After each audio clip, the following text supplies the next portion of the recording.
steal, Le'Veon Bell, will not be in the lineup week 1 for the Argonauts.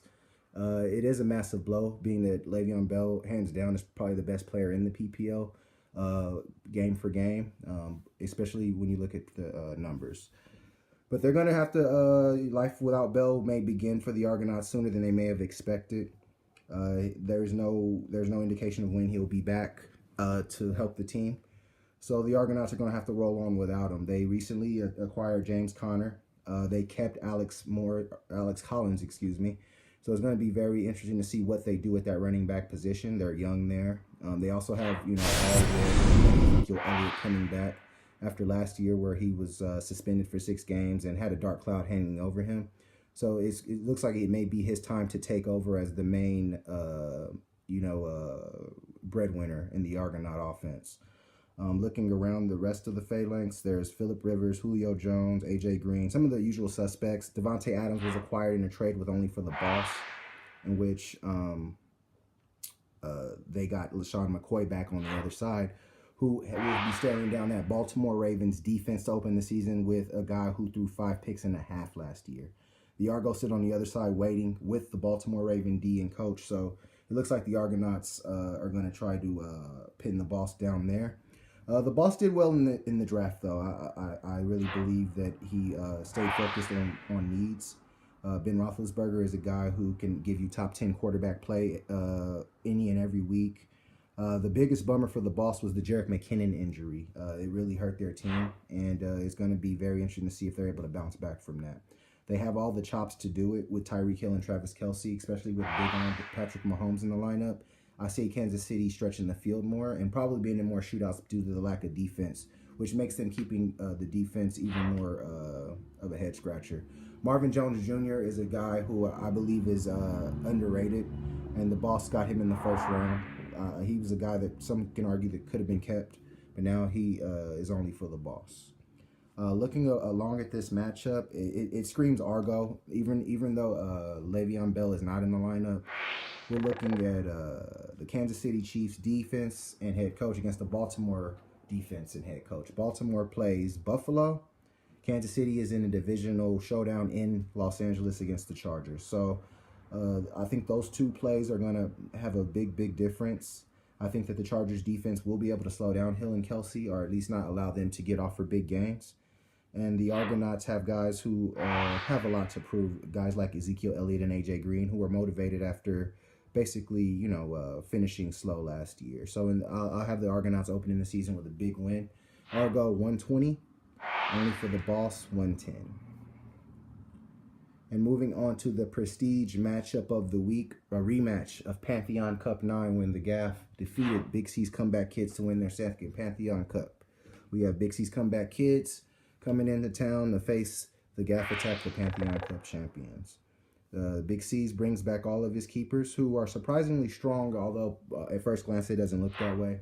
Deshaun Watson comes back from the torn ACL. He should be ready to roll and is a very exciting player to watch. Devonta Freeman comes back, and he's the main man in that Atlanta offense, which is one of the more high-flying offenses in the league and consistent offenses. And Kenyon Drake was the greatest revelation from last season's playoffs. He did appease the gods in the Final Four round, and he was really the reason why the Comeback Kids were able to actually have the greatest comeback in Final Four history by coming back on ATG. It looked like that matchup was over until Kenyon Drake, Jarvis Landry, and the other guys really stepped up. I like the kids coming back this year. I think that although their lineup doesn't look stellar, they'll hurt your feelings by the time it's 4 o'clock Sunday afternoon. And I didn't think they had as strong as a draft as they could have. Golden Tate could have been they could have done better in the first round with Golden Tate, but the Alshon Jeffrey pick was a great pick that's going to pay dividends for them down the stretch of the season. Look out for Austin Eckler in the Los Angeles Charger offense. If something happened to Melvin Gordon, Eckler is a real player. And I also like Chris Thompson in Washington because I don't know if AP is going to be a guy that's going to be able to carry the load all season long. So the kids did okay. On the Gaff side of things, they really doubled up with rookie running backs, which is kind of what the object of the draft is in this league, being that there isn't much availability to continue to get older players. So you want to get the young, fresh guys when they're available. So the Gaff did a good job of picking up Sony Michel and Rashad Penny, and he even got Rex Burkhead to cushion the blow if Sony Michel was to be held back. I thought they could have upgraded at quarterback, which they neglected to do. Matthew Stafford and Alex Smith, while they're both decent, good quarterbacks, the Gaff could have really put itself out front with a top tier quarterback pick. But I mean, this team returns Todd Gurley, last year's league MVP. He was awesome last year, and I expect more of the same this year, especially against the Raiders on Monday night. The Raiders are they're in shambles after the Khalil Mack trade. They can say whatever they want, but I don't think they're going to be as motivated as they need to be to beat a Rams offense that's expected to do big things like go to the Super Bowl. So I love Todd Gurley this week.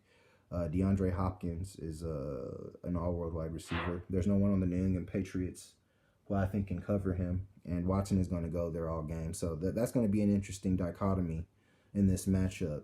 When you look at Deshaun Watson throwing it to DeAndre Hopkins, will Watson get the lion's share of the points from Hopkins, which would help the Gaff?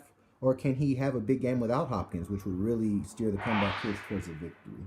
Zach Ertz is an awesome tight end. We'll get to see him right out of the gate tomorrow. And Juju Smith-Schuster is one of my favorites. He's a son of Troy, and he's a guy that I've followed since his freshman year in college. So I think that he's going to do extremely well this year also. That being said, looking at this matchup, it screams the Gaff.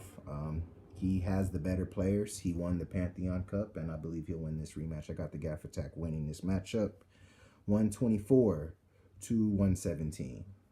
Alrighty, PPLers, get ready for a new season of PPL action. And good luck, and may the odds be ever in your favor.